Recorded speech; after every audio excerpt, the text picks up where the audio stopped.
स्वागतम। PMC channel में सभी प्रेक्षक मित्रों का मेरा खूब खूब आत्मवंदन। प्रातस्मरणीय आदि शंकराचार्य जी को आह्वान करेंगे।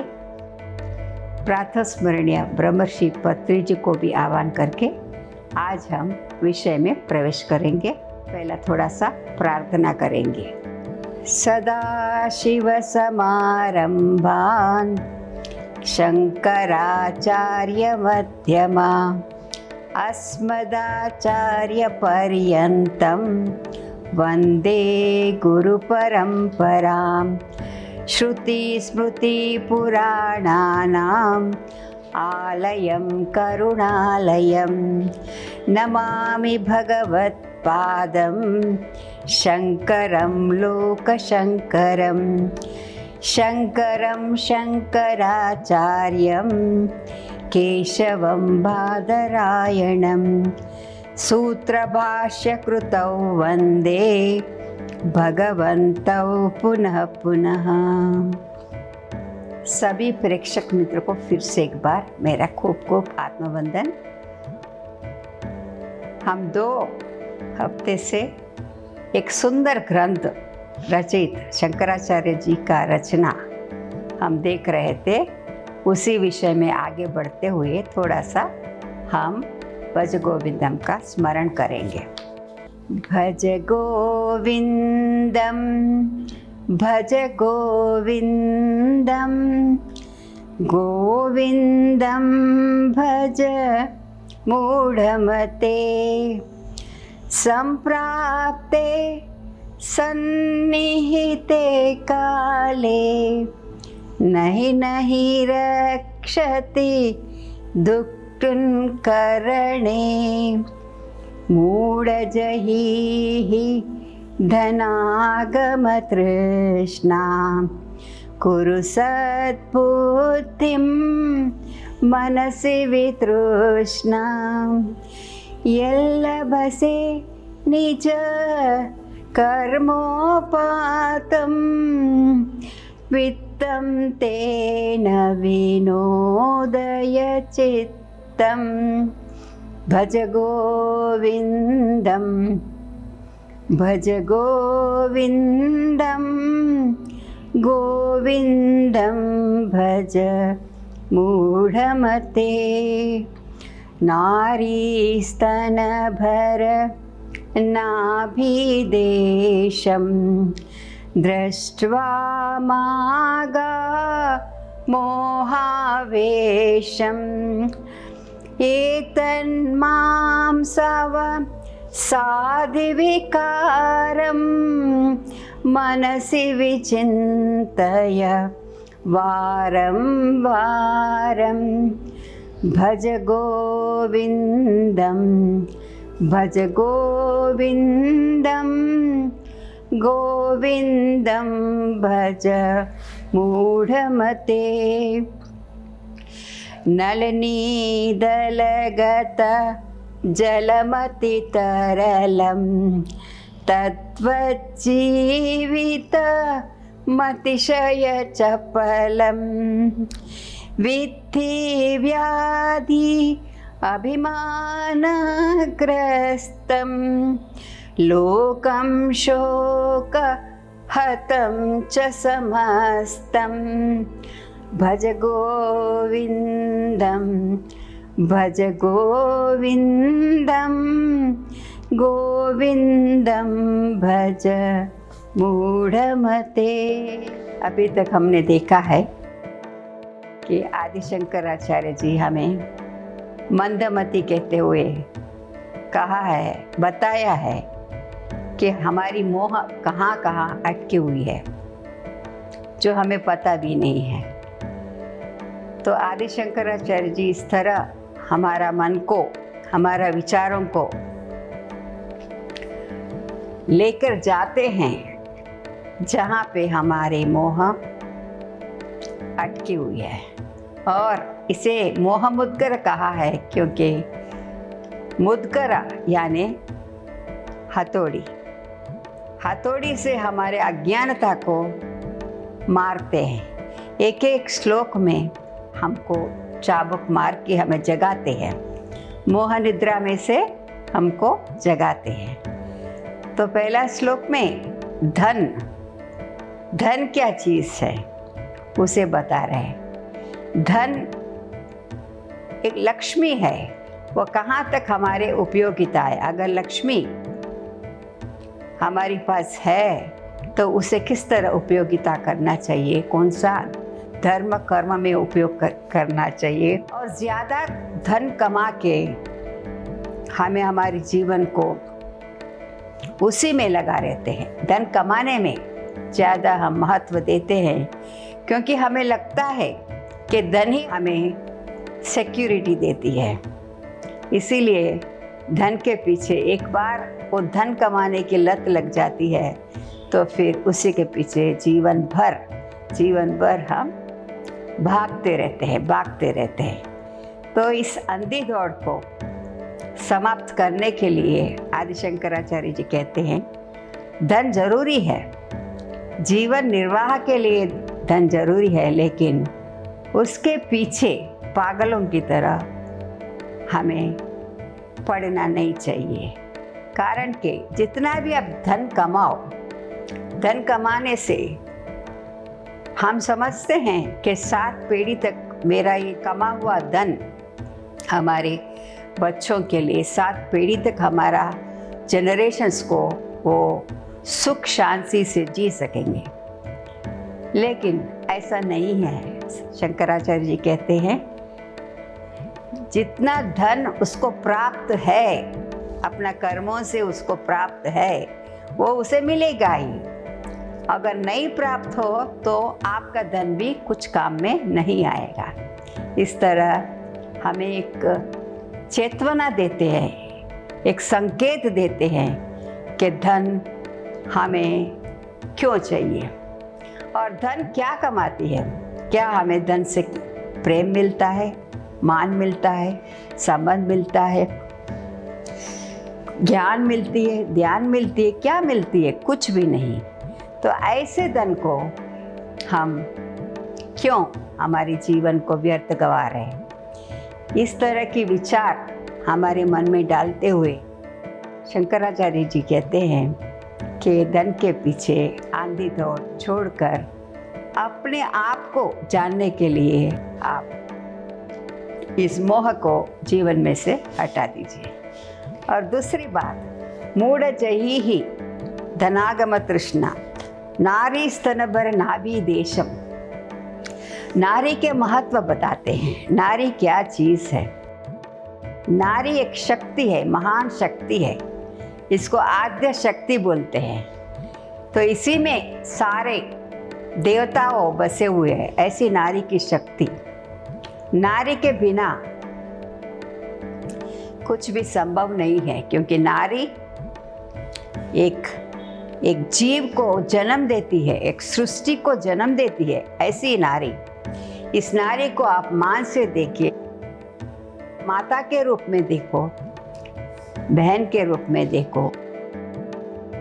अगर पत्नी भी हो तो उसे धर्म पत्नी कहो, धर्म सहचारिणी है वो आपका। तो इस तरह नारी को मान देना चाहिए। जैसे हमारे पत्री जी बताते हैं, महिला ध्यान यज्ञ करते हैं, क्योंकि महिला क्या है, महिला क्या कर सकती है, वो सब भी उन्होंने इस प्रोजेक्ट को बहुत अच्छी तरह से संभाल पाए हैं। और सब नारियों इस ज्ञान यज्ञ में भाग लेकर अपना अपना कर्तव्य निभाया और सभी को बता दिया कि नारी भी एक महान शक्ति है और सब कुछ कर सकती है।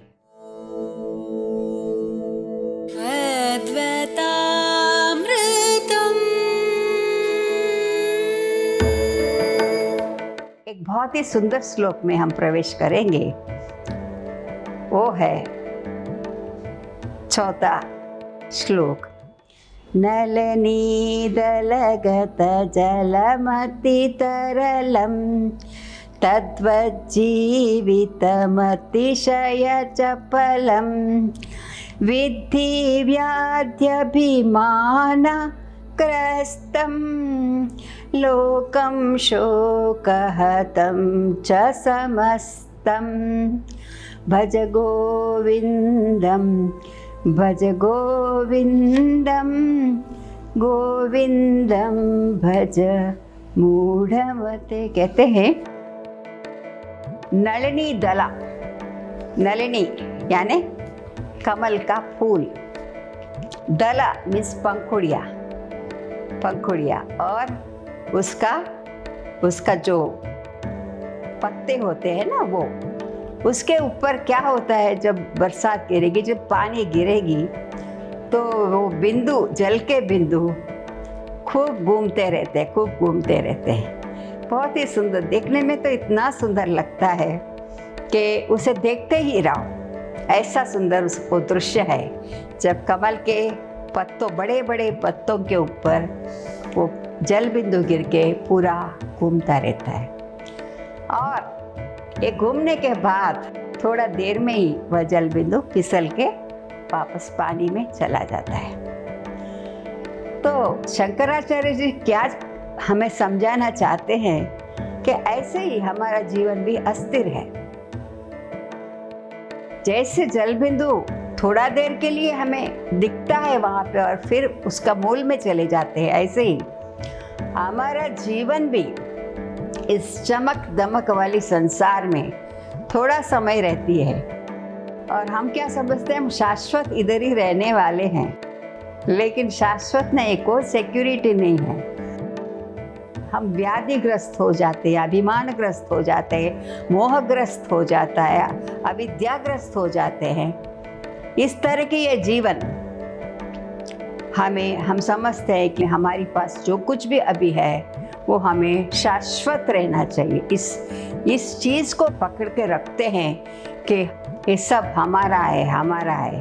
इस तरह की जो विचार है उसको शंकराचार्य तोड़ते हुए कहते हैं, जैसे वह जल बिंदु अस्थिर है, तुम्हारा जीवन भी अस्थिर है। तुम्हें पता नहीं है कल क्या होने वाला है, अब घड़ी, नेक्स्ट मिनट क्या होने वाला है, हमें पता नहीं है।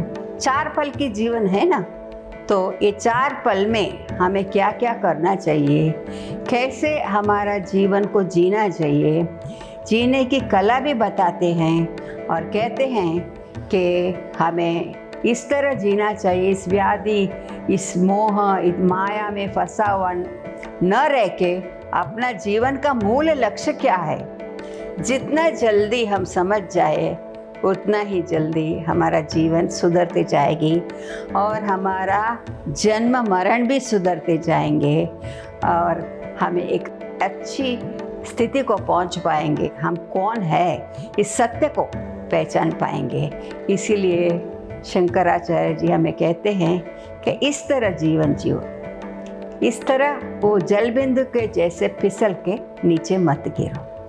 और देखिए इसमें दूसरी बात भी हम देख सकते हैं, कमल का फूल जो है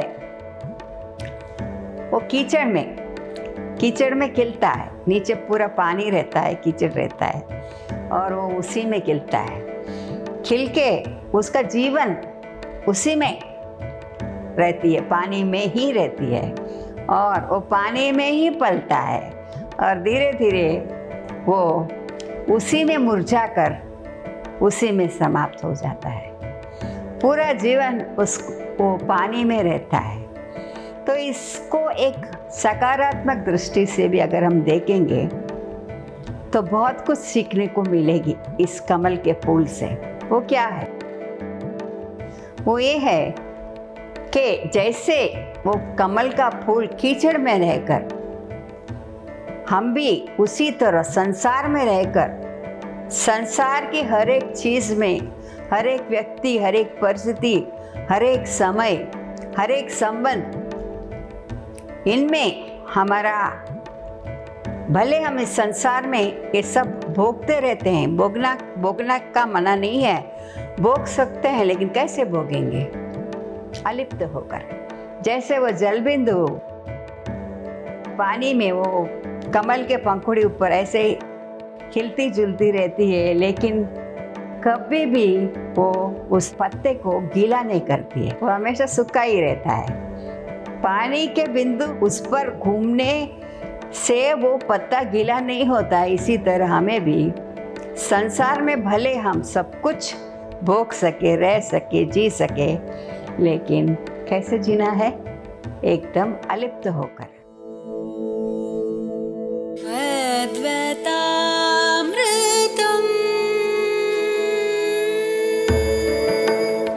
दो चीज है हमारा जीवन में, एक राग और द्वेष। ये राग द्वेष को भगाने में, राग को पकड़ के रखने का और द्वेष को भगाने की चेष्टा जो हम व्यर्थ चेष्टा करते रहते हैं, इससे हम मुक्त हो पाएंगे। हम समझेंगे कि राग क्या है और द्वेष क्या है, क्यों हम राग करते हैं, क्यों हम द्वेष करते हैं।